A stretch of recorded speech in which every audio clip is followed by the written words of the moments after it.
Coming up on Factory Made, how cotton gets pulled, twisted, dyed, and torched long before it's cut into blue jeans.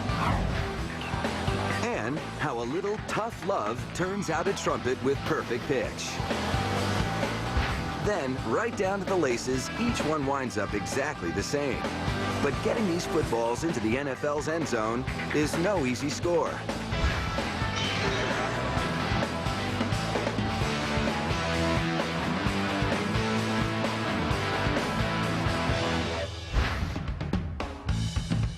Everybody has their favorite pair of jeans.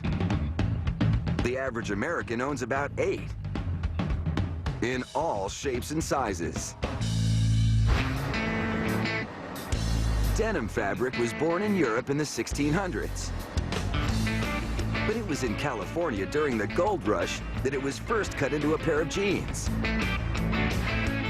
The rugged material caught on like gold fever among prospectors, and from that moment on, denim jeans have been a cool American classic. Today, the American Cotton Growers Textile Mill in Littlefield, Texas is the largest denim producer in the U.S. They weave enough of the fabric to stitch up more than 26 million pairs of jeans a year. Each pair starts in the field where cotton is grown and picked. Cotton gets a thorough cleaning to filter out any debris from the field. Who wants leftover stems or seeds in their jeans? So these bales of raw cotton are sent to the cotton gin. Gin is short for engine. First, the gin loosens the fiber, removing stems and leaves. Inside, the cotton moves through a bead comb, separating the seeds from the good stuff.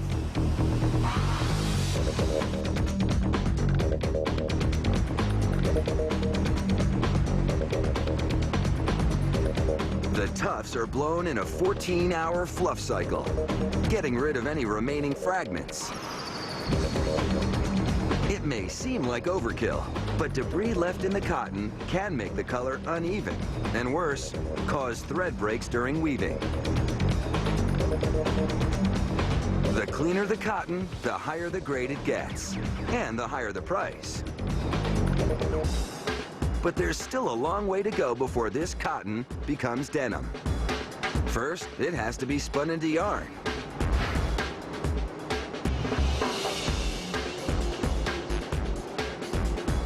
As a web starts forming, it gets twisted into a loose rope called a sliver. The sliver endures a lot of twisting, winding, and coiling.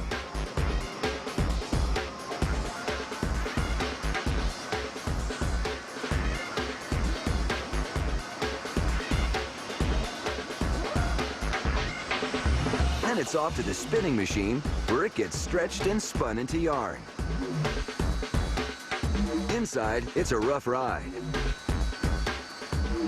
Rotors whiz at 70,000 RPM, about as fast as some jet engines. The rotors pull on the loose fibers and twist them tightly into yarn.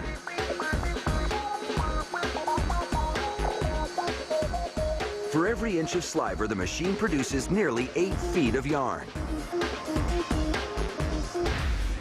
Next, about 360 spools are wound together for dyeing. Each spool holds 50 yards, so that's about 10 miles of yarn winding its way through the factory.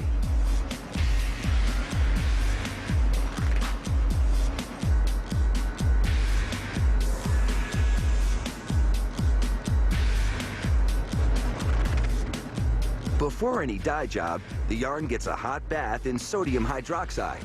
It strips out any natural waxes and oils that could make the coloring uneven.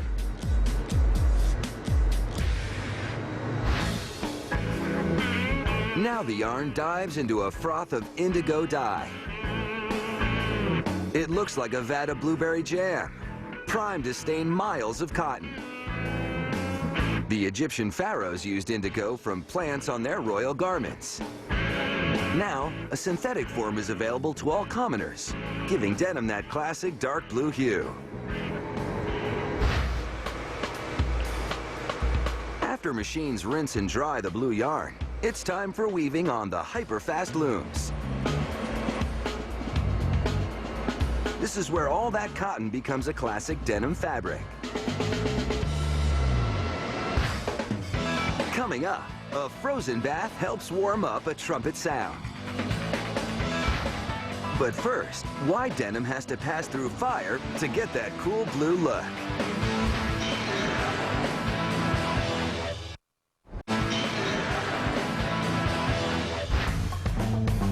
It's a long journey for cotton to become denim.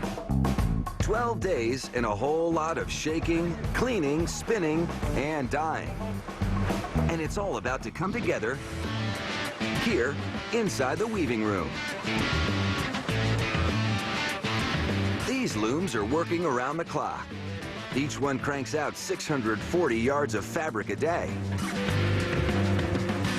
Enough to craft 500 pairs of jeans. Classic denim is actually a blend of indigo-colored thread and undyed white thread. The combination was supposedly designed to save money or create a softer jean. Either way, the look is now classic. The looms weave at lightning speed, but when they're slowed down, you can see the weaving process more clearly. The vertical colored threads alternate moving up and down on the loom. Meanwhile, a white thread shoots between the colored threads and across the weave horizontally.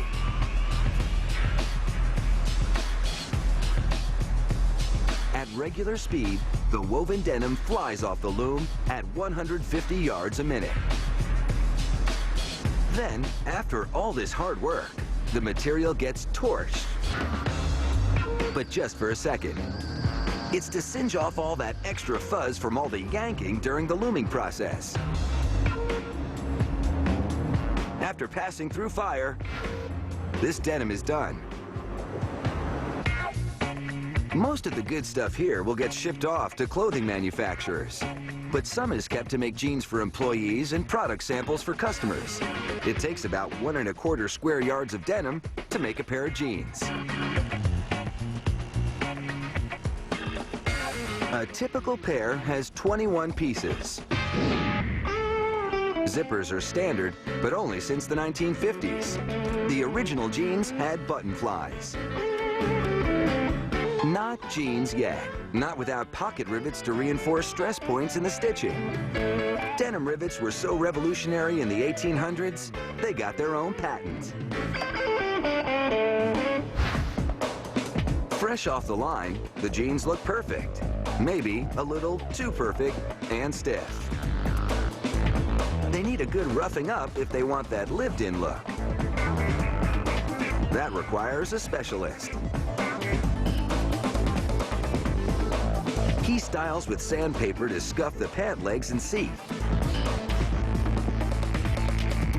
Then, he powers up a rotary tool to fashion some premature frays in the fabric. And the final stroke, stonewashing to mimic years of wear. The jeans roll around in an industrial washer along with an equal weight of pumice stones.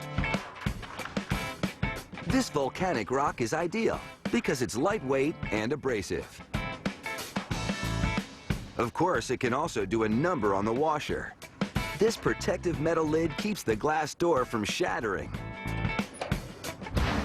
What began as a perfect denim weave now ends as a perfectly flawed pair of blue jeans. And a perfect addition to any wardrobe.